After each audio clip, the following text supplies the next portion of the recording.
जनसंवाद न्यूज, सत्य आणि विश्वासाची बातमी।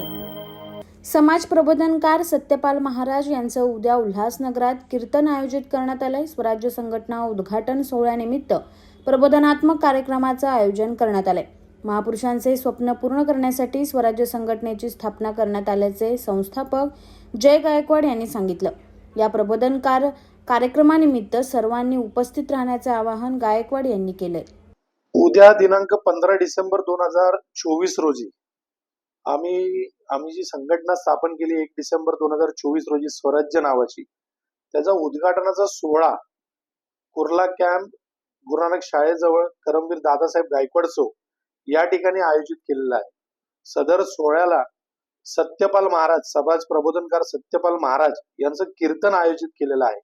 तरी जास्तीत जास्त जनतेने समाज प्रबोधनाच्या कार्यक्रमाला यावं, त्यांचं कीर्तन ऐकायला यावं आणि उद्घाटन सोहळ्याला उपस्थित राहून आम्ही जे विधायक काम भविष्यात करणार आहोत त्याच्यासाठी आम्हाला मंगल कामना द्यावे, यासाठी आजची पत्रकार परिषद आयोजित केलेली आहे। तरी आपल्या चॅनलच्या माध्यमातून मी उल्हासनगर शहरातल्या तमाम लोकांना विनंती करतो की आपण जास्तीत जास्त संख्येने या कार्यक्रमाला उपस्थित राहा।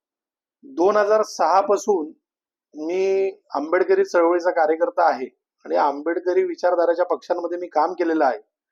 आणि 2006 पासून जेव्हापासून मी छत्रपती शिवाजी महाराजांजवळ गेलो, डॉक्टर बाबासाहेब आंबेडकरांजवळ गेलो, भगतसिंगांजवळ गेलो, महात्मा फुलेंजवळ गेलो, तर त्यांचा उद्दिष्ट हाच होता की आर्थिक आणि सामाजिक असमानता जी आहे ती नष्ट झाली पाहिजे। पण या सगळ्या पक्षांसोबत, विचारांसोबत काम करत असताना कोणतीही पक्ष संघटना सामाजिक आणि आर्थिक असमानतेवर काम करताना मला आजवळण आली नाही। त्यांच्याशी चर्चेच्या माध्यमातून त्यांना ते काम करण्याचं भाग पाडण्याचा देखील आम्ही प्रयत्न केला, पण तसा कोणताही उत्साह त्या पक्ष संघटनेमध्ये आम्हाला दिसला नाही।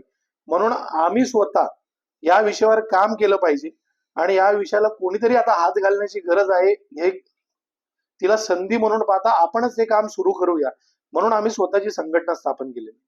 भविष्यात जर आम्हाला असं वाटलं की सामाजिक आणि आर्थिक समानता आणण्यासाठी आम्हाला राजकीय भूमिका घ्यावी लागेल, तर तो तेव्हाचा निर्णय असेल तो त्यावेळेस घेण्यात येईल। जनसंवाद न्यूज, सत्य आणि विश्वासाची बातमी। आजच सबस्क्राइब करून बेल आयकॉनला क्लिक करा आणि पहा ताज्या घडामोडींचा अचूक अंदाज आपल्या मोबाईलवर।